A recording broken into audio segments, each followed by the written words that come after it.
All right, diving right in. Looks like we've got a really fascinating set of sources all about autism in the workplace. And wow, there's a lot here specifically focused on challenges for autistic adults, Yeah. beyond just getting hired. Yeah, it's one thing to land the job, right? Yeah, But then it's a whole other world to actually thrive in that environment long term. totally. And one thing that really jumped out from the sources you sent was this whole concept of workplace mobbing. It sounds honestly kind of scary. It can be. Yeah. It's definitely not your typical office drama. The article, Cheap ABA, Adult Autism and Mobbing in the Workplace, actually goes into some pretty disturbing detail. But maybe we should start with a definition for our listeners who haven't come across this term before. Yeah, good point. I mean, I think most of us have experienced, the odd coworker conflict or a bit of gossip, but this mobbing thing seems way more serious. It is. Think of it this way. Mobbing isn't just an isolated incident. It's a pattern. A really deliberate, systematic pattern of harassment. And it's not just one-on-one. It's a group of people ganging up on a single individual. Okay, so like not just your average mean girl situation, but Way more insidious. We're talking rumors, isolation, impossible deadlines, even verbal abuse. Just constant pressure from multiple directions aimed at breaking someone down. and the sources you shared suggest that autistic employees are particularly vulnerable to this kind of treatment. Why is that? Well, let's imagine for a second a workplace where being direct, just saying what you mean, is seen as a strength. No sugarcoating, no beating around the bush. And that's how a lot of autistic people communicate naturally, right? Exactly. But in a traditional workplace, it can be misinterpreted because so much emphasis is placed on those unwritten rules, reading between the lines. So an autistic person's honesty might be seen as aggressive, or their lack of small talk makes them seem odd or standoffish. And that, unfortunately, makes them an easy target for bullies. In autism being a spectrum, like not everyone's the same, right? Oh, absolutely. So some autistic people might be very socially adept, but still struggle with those unspoken office politics. Others might find the whole social dance exhausting, which again makes them vulnerable to manipulation, to this gaslighting we see in mobbing. I'm seeing the connection here. So you've got these common autistic traits, maybe a difficulty navigating the social complexities, and then you throw in a group of people actively trying to undermine someone. It's a recipe for disaster. It really is. And we haven't even touched on things like rejection-sensitive dysphoria, or RSD, which is common in autistic people. Yeah, one of the sources mentioned that. What exactly is RSD and how does it play into this whole mobbing scenario? It's a heightened sensitivity to criticism or rejection. Right. Imagine, like, any perceived slight feels like a punch to the gut. So even well-intentioned feedback at work, Could be totally devastating. totally. And to someone observing, it might look like an overreaction, which, again, isolates the person, feeds into the mob's narrative that they're difficult or unstable. Wow.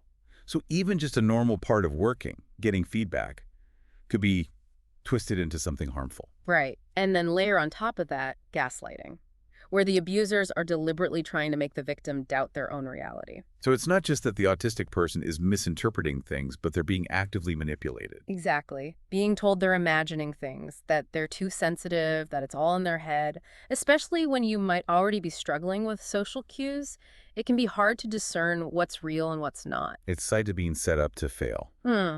and then blamed for the failure. It's a horrible situation, and we haven't even gotten into the sensory overload many autistic people experience. Oh yeah, good point. Fluorescent lights, constant noise. I mean, I find that hard to deal with, and I'm not autistic. I can't imagine what it's like for someone who is on top of everything else. Exactly. It creates this unbearable pressure cooker environment, anxiety, meltdowns, even physical health problems. It just makes you think, how is anyone supposed to function, let alone advocate for themselves in that kind of environment? So if our listener finds themselves in this situation, being targeted like this, Yeah. what can they do? What's the first step? Well, it's not easy, but it's not hopeless either. The absolute first thing you need to do is document, document, document. Like keep a diary. More than that. I mean, Yeah. every single incident, every detail, dates, times, names, exact words spoken, and especially if it's in writing, like emails or messages, save everything. So it's almost like building a legal case. It kind of is because you need proof. You might go to someone for help and they won't believe you or they'll downplay it. But if you have that record, it's harder to dismiss. Makes sense. So once you have all this evidence, who do you go to? HR. That's where it gets tricky. Ideally, you'd have someone you trust inside the company, a good coworker, maybe a mentor, someone outside the mobbing group who can back you up. But HR, It depends on the company, honestly. Because their loyalty is to the company, not necessarily the employee. A lot of times, yeah, their job is to protect the company from liability. So if the mobbing is coming from management, going to HR could backfire. So then what? Lawyer up. Maybe. Or an advocacy group. But regardless, that documentation is your foundation. Without it, it's your word against theirs. This all feels so reactive, though, like just surviving a bad situation. But is there anything our listener can do proactively, like in the moment? That's where setting boundaries comes in, which can be really tough, I know, especially for autistic people. There's often this pressure to please others or avoid conflict. But sometimes conflict is unavoidable. Sometimes it's necessary. Like if someone makes a rude comment, you can just say, flat out, that's not okay. Please don't talk to me like that. But what if it's your boss or someone with more power? Then a written message might be better.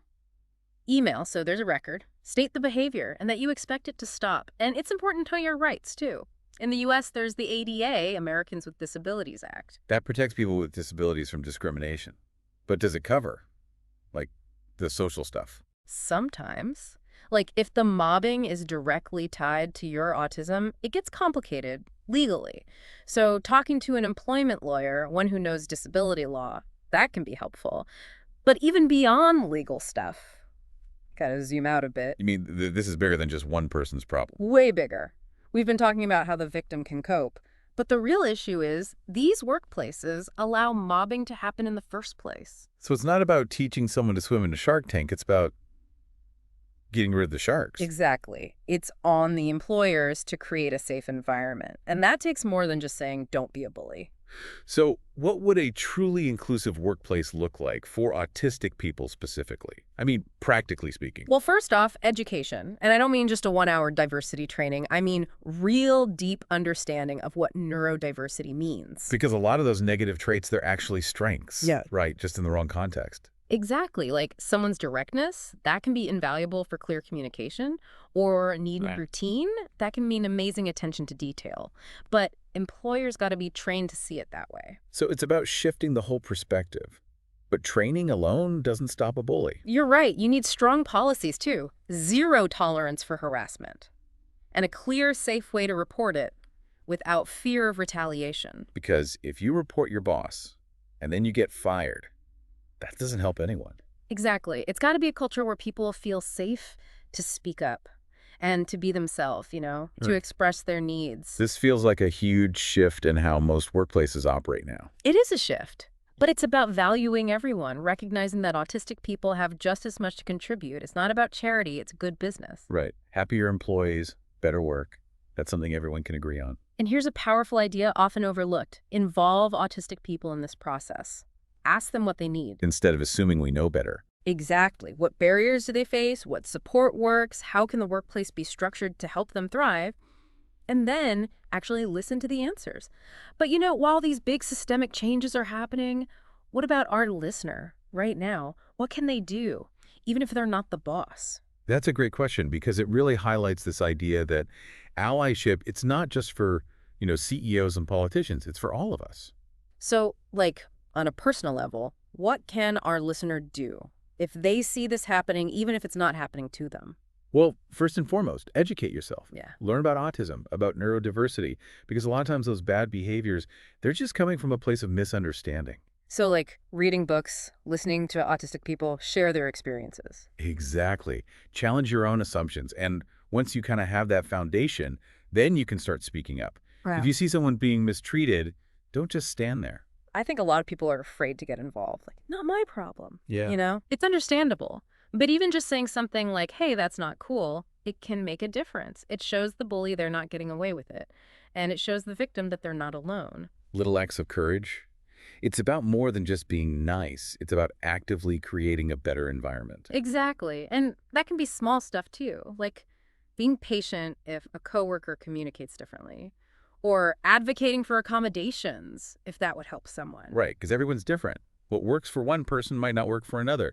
It's about meeting people where they're at. It really is. And, we started this deep dive talking about how autistic people can protect themselves from mobbing, all those individual strategies. But as you've been saying, The real solution is to fix the system, not just expect individuals to constantly be on guard. Exactly. It's like we can give someone tools to survive in a dangerous jungle, but wouldn't it be better to make the jungle safer in the first place? So everyone can thrive, not just survive. That's the goal. And to our listener who brought this whole topic to our attention, we want you to know your experiences are valid, your voice matters. And even when things feel tough, there's always hope. There's always the possibility of change. And remember, creating a more inclusive world, it's not a one-time thing. It's a journey, and it takes all of us. So thank you for joining us on this part of the journey. And until next time, stay curious and keep learning.